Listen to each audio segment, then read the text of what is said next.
Good morning, friends. Are you ready for a new week? It's time for Bible and coffee. Got my coffee. Today we're going to go through, it's day 117 already. April 27th. Today we're going to go through 2 Samuel chapter 12, verse 26 through chapter 14 and 1 Chronicles chapter 20, verses 2 and 3. Let's go ahead and get started. All right, first up, David captures Rabbah. Meanwhile, Joab fought against Rabbah of the Ammonites and captured the royal citadel. Joab then sent messengers to David saying, I have fought against Rabbah and taken its water supply. Now muster the rest of the troops and besiege the city and capture it. Otherwise, I will take the city and it will be named after me. So David mustered the entire army and went to Rabbah and attacked and captured it.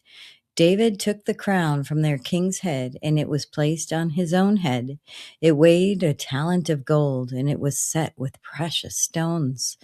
David took a great quantity of plunder from the city and brought out the people who were there, consigning them to labor with saws and with iron picks and axes, and he made them work at brick-making. David did this to all the Ammonite towns. Then he and his entire army returned to Jerusalem. Now, the Chronicles version, David took the crown from the head of their king. Its weight was found to be a talent of gold, and it was set with precious stones, and it was placed on David's head. He took a great quantity of plunder from the city and brought out the people who were there, consigning them to labor with saws and with iron picks and axes. David did this to all the Ammonite towns. Then David and his entire army returned to Jerusalem. All right, next up, the rape of Tamar. Amnon and Tamar. In the course of time, Amnon, son of David, fell in love with Tamar, the beautiful sister of Absalom, son of David. Amnon became so obsessed with his sister, Tamar, that he made himself ill. She was a virgin, and it seemed impossible for him to do anything to her. Now Amnon had an advisor named Jonadab, son of Shemiah, David's brother. Jonadab was a very shrewd man. He asked Amnon, Why do you, the king's son, look so haggard morning after morning? Won't you tell me?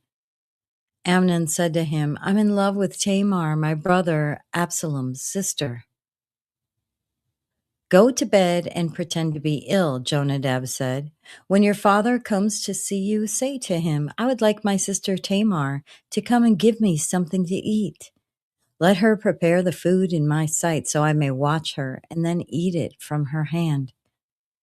So Amnon lay down and pretended to be ill. When the king came to see him, Amnon said to him, I would like my sister Tamar to come and make some special bread in my sight so I may eat from her hand. David sent word to Tamar at the palace, Go to the house of your brother Amnon and prepare some food for him. So Tamar went to the house of her brother Amnon, who was lying down. She took some dough, kneaded it, made the bread in his sight, and baked it. Then she took the pan and served him the bread, but he refused to eat. Send everyone out of here, Amnon said. So everyone left him. Then Amnon said to Tamar, Bring the food here, into my bedroom, so I may eat from your hand. And Tamar took the bread she had prepared and brought it to her brother Amnon in his bedroom. But when she took it to him to eat, he grabbed her and said, Come to bed with me, my sister. No, my brother, she said to him. Don't force me. Such a thing should not be done in Israel. Don't do this wicked thing. What about me? Where could I get rid of my disgrace? And what about you? You would be like one of the wicked fools in Israel. Please speak to the king. He will not keep me from being married to you. But he refused to listen to her, and since he was stronger than she, he raped her. Then Amnon hated her with intense hatred. In fact, he hated her more than he had loved her. Amnon said to her, "Get up and get out." "No," she said to him, "sending me away would be a greater wrong than what you have already done to me." But he refused to listen to her. He called his personal servant and said, "Get this woman out of my sight and bolt the door after her." So his servant put her out and bolted the door after her. She was wearing an ornate robe, for this was the kind of garment the virgin daughters of the king wore. Tamar put ashes on her head and tore the ornate robe she was wearing. She put her hands on her head and went away, weeping aloud as she went. Her brother Absalom said to her, "Has that Amnon, your brother, been with you?" "Be quiet for now, my sister. He is your brother. Don't take this thing to heart." And Tamar lived in her brother Absalom's house, a desolate woman. When King David heard all this, he was furious, and Absalom never said a word to Amnon, either good or bad. He hated Amnon because he had disgraced his sister, Tamar. Next up, Absalom's revenge on Amnon. 2 years later, when Absalom's sheep shearers were at Baal Hazor near the border of Ephraim, he invited all the king's sons to come there. Absalom went to the king and said, "Your servant has had his shearers come. Will the king and his attendants please join me?" "No, my son," the king replied. "All of us should not go. We would only be a burden to you." Although Absalom urged him, he still refused to go, but gave him his blessing. Then Absalom said, "If not, please let my brother Amnon come with us." The king asked him, "Why should he go with you?" But Absalom urged him, so he sent with him Amnon and the rest of the king's sons. Absalom ordered his men, "Listen, when Amnon is in high spirits from drinking wine, and I say to you, strike Amnon down, then kill him. Don't be afraid. Haven't I given you this order? Be strong and brave." So Absalom's men did to Amnon what Absalom had ordered. Then all the king's sons got up, mounted their mules, and fled. While they were on their way, the report came to David, "Absalom has struck down all the king's sons. Not one of them is left." The king stood up, tore his clothes, and lay down on the ground, and all his attendants stood by with their clothes torn. But Jonadab, son of Shemiah, David's brother, said, "My lord should not think that they killed all the princes. Only Amnon is dead. This has been Absalom's express intention ever since the day Amnon raped his sister Tamar. My lord the king should not be concerned about the report that all the king's sons are dead. Only Amnon is dead." Meanwhile, Absalom had fled. Now the men standing watch looked up and saw many people on the road west of him, coming down the side of the hill. The watchmen went and told the king, "I see men in the direction of Horonaim on the side of the hill." Jonadab said to the king, "See, the king's sons have come. It has happened just as your servant said."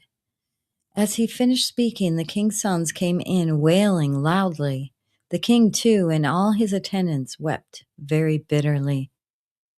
Absalom fled and went to Talmai, son of Ammihud, the king of Geshur. But King David mourned many days for his son.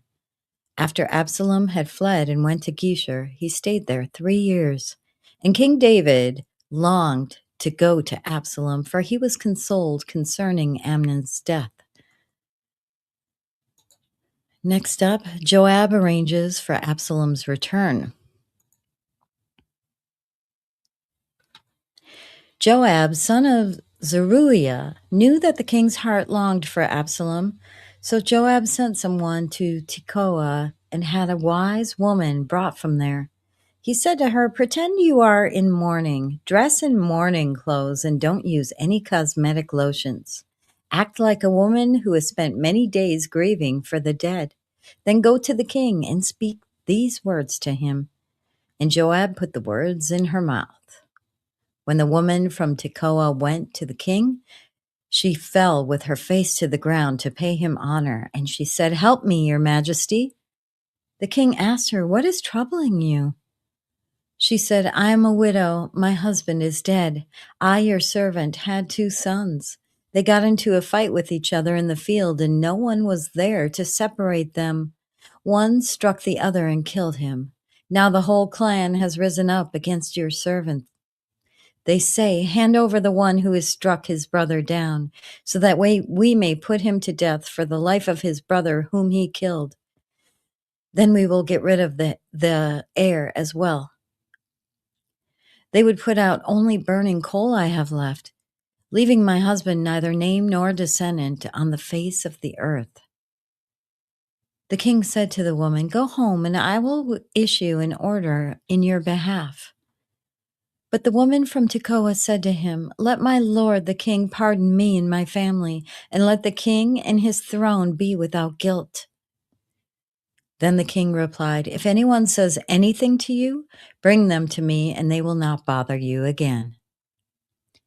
She said, "Let the king invoke the Lord his God to prevent the avenger of blood from adding to the destruction, so that my son will not be destroyed."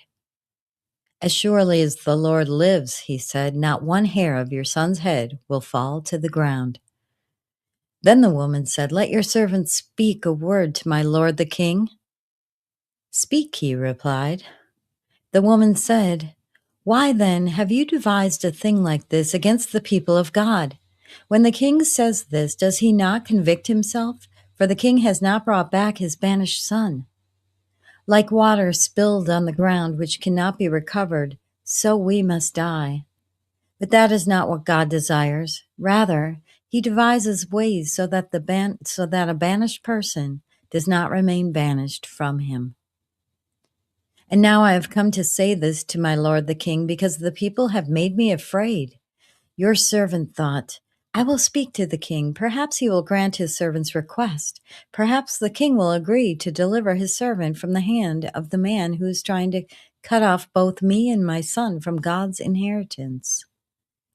And now your servant says, 'May the word of my lord the king secure my inheritance. For my lord the king is like an angel of God in discerning good and evil. May the Lord your God be with you.' Then the king said to the woman, 'Don't keep me from the answer to what I am going to ask you.' 'Let my lord the king speak,' the woman said. The king asked, 'Isn't the hand of Joab with you in all this?' The woman answered, 'As surely as you live, my lord the king, no one can turn to the right or to the left from anything my lord the king says. Yes, it was your servant Joab who instructed me to do this and who put all these words into the mouth of your servant. Your servant Joab did this to change the present situation. My lord has wisdom like that of an angel of God. He knows everything that happens in the land.' The king said to Joab, 'Very well, I will do it. Go, bring back the young man, Absalom.' Joab fell with his face to the ground to pay him honor, and he blessed the king. Joab said, 'Today your servant knows that he has found favor in your eyes, my lord the king, because the king has granted his servant's request.' Then Joab went to Geshur and brought Absalom back to Jerusalem. But the king said, 'He must go to his own house. He must not see my face.' So Absalom went to his own house and did not see the face of the king." All right, next up, Absalom, reconciled to David. This is our last segment for today. Just going to grab a little sip of coffee.